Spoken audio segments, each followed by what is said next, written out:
Hi, friends. It's Dawn, the Recovery Lady, here for episode 7 of my series on conquering empty nest syndrome.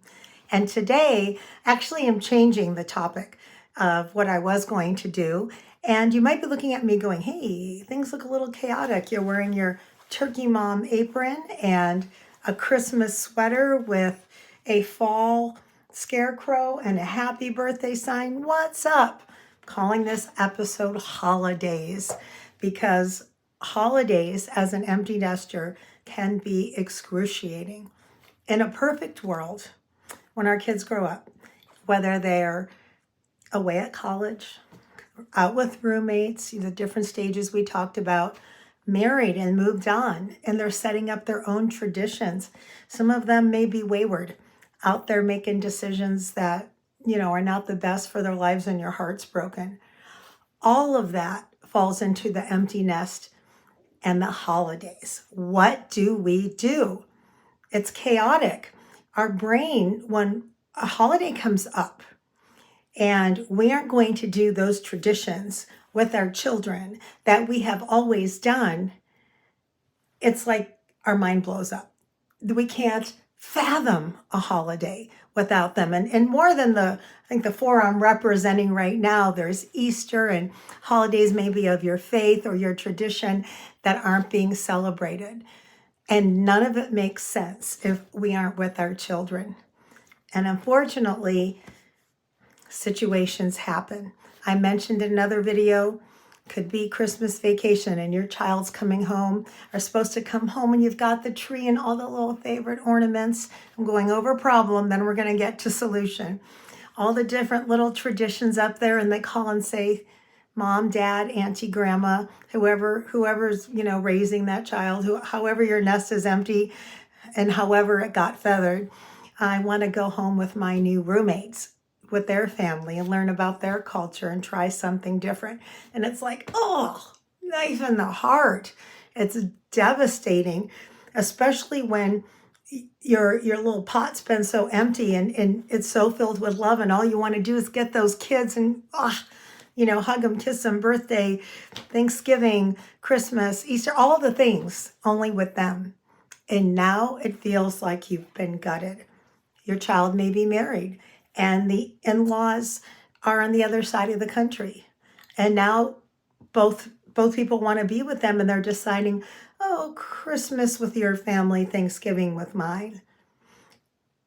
And as a parent, you're thinking, I was the primary. How could they go with people they don't know? But now that's their family too, and they're trying to blend. Or your child could be out there.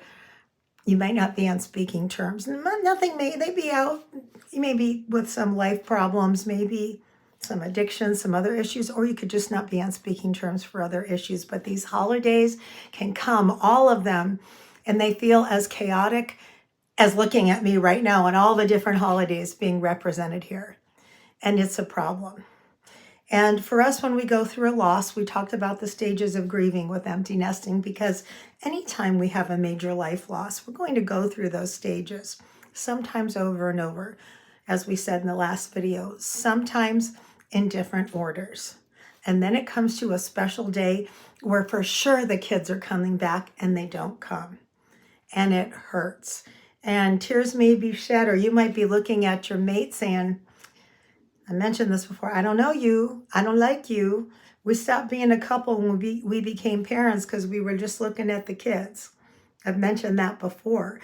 And now it's like, I don't even want to be alone with you. I'm not even sure if I like you. And it's not just that the children are gone, it's that their absence, even more, it makes us look at ourselves. Or look at maybe our mate that we might be in a great place with and be, hey, I'm taking off and we're going to Jamaica and living our best life. Or it might be worse because maybe you aren't as connected to your partner, or maybe you don't have one and you're a single parent and now you're all alone for Christmas. Well, they're somewhere else. And that can be gut-wrenching. So what do we do? Holidays are coming around all year. There's always something. There's always a tradition. 4th of July is a big holiday, and we spend it at the same place every year. And it's all that adaptations. And I'm going to share a story with you on how in the past with a major loss, I got through a very difficult season. And I recall when I was going through a divorce after a very long marriage and the loneliness and the despair that sets in, especially if you weren't the one who wanted it. It's just, you get dysregulated. A pastor told me once, Dawn, it's, when you're going through something like that, it's like, here's the file drawer that with the instructions on everything to run your life, and someone leaves with half the files and you're trying to function without all the information as far as, a spouse leaving your life. And I started a divorce care class and I stayed in there for 3 years because it was phenomenal. And I was with another group of individuals. I'd say that group was 30s through 60s, men and women. It was a big group and our table really bonded. And the holidays were coming up, the fall, the Christmas holidays, and people were upset and crying. And we just it was a very platonic healing situation in an arranged class, but our group became very tight. And I said to them one day, the only reason single people or divorcing people or empty nesters have nothing to do on the holiday without their kids or their significant other is because nobody's planning anything. Nobody's planning the holiday. Our spouse, our children not being there should not define our Christmas, our Hanukkah, our Thanksgiving.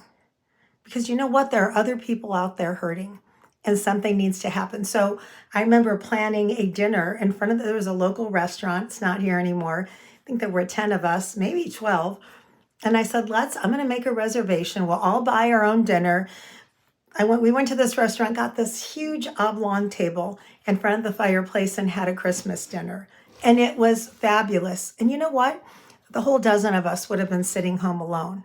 We were laughing. We did gift exchanges. The restaurant let those of us that wanted to bring decorations for the table. And we had a great time. And I remember we were laughing and joking and just enjoying each other's company because one person stepped out and said, happened to be me in this situation, it's not always me, said, hey, we have nothing to do because nobody's planning anything. And I'm not saying it healed everything, but boy, I'm going to tell you, I pulled back in my chair at that restaurant at one point and looked around. I saw couples on their phones, not talking to each other, going an hour and a half with no conversations, kids screaming, people looking like they didn't want to be there, and we were jovial. So what to say is, as you're going through a holiday season, a birthday, maybe it's your adult child's birthday and they're going with the other parent, or now they want Friendsgiving instead of Thanksgiving, and they've kind of outgrown being with you. So I do a lot of reframing in my life to help me move forward. I really, really took a turn in my life when I just realized, instead of looking at what I don't have and what I can't do, because you can ruminate, you time tunnel and you're playing the movie forward and all these crazy situations. Instead of looking at what I don't have or what I lost, I looked at what I do have. And anytime I start to think about what I don't have, I redirect my thoughts. What do I have? What can I do? I have a phone. I can call the restaurant and make a reservation for the dozen of us to celebrate. And sure, maybe everybody dragged in there, but we were laughing and having the best time in the restaurant at the end. Do you live in a place? Do you have a porch? Do you have anywhere people can get together? Can you arrange it at a local, you can go to McDonald's. It doesn't have to be expensive. Arrange a bowling night, but somebody has to first step forward and make the arrangement. If nothing changes, nothing changes. If we choose to go through all these holidays and sit and lament on what we don't have and that our kids are gone, then we're going to get more and more depressed and get stuck. And the longer you say stuck, the harder it's going to be to get out of it. As a faith-based woman, I love Psalm 23. It says in Psalm 23, and even those of you who aren't faith-based might know this psalm. It's pretty popular. Although we walk through the valley of the shadow of death. God says, although we walk through the valley, walk, that's an action word. We move. God didn't say, we walk through the valley, we pitch a tent, we put our butt in the mud, and we sit there and we pout and get dirty and remorseful and sink deeper in the sand. God said we walk.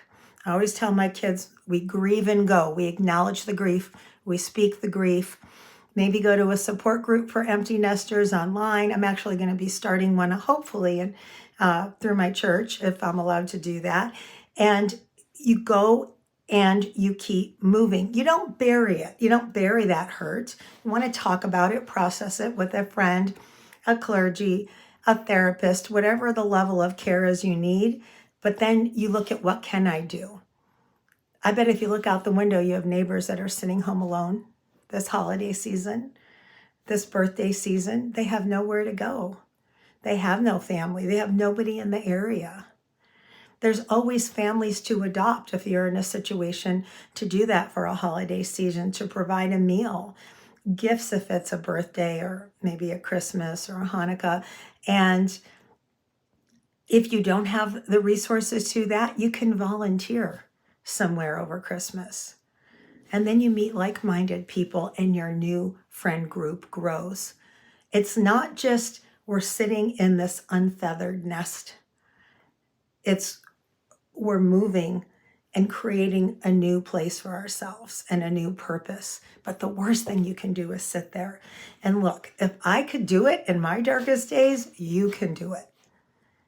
If I can go back to work after, get a master's degree, start a new career later in life and do all these things, and during the despair because I held on to God and my friends and support groups, you can do it.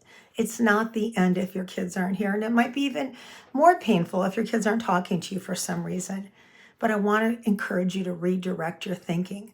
Not what don't I have, what I've lost, but what do I have and what can I do with what I have? And it doesn't have to involve money at all. But it's walking through the valley of the shadow of death or darkness, of a hard time. Keep moving. Don't plant yourself there and stay stuck. This is a lot to talk about today, but it's really important. And you're going to be okay. And I'm going to be okay. And we're going to redefine these phases of our life, and we can do it together.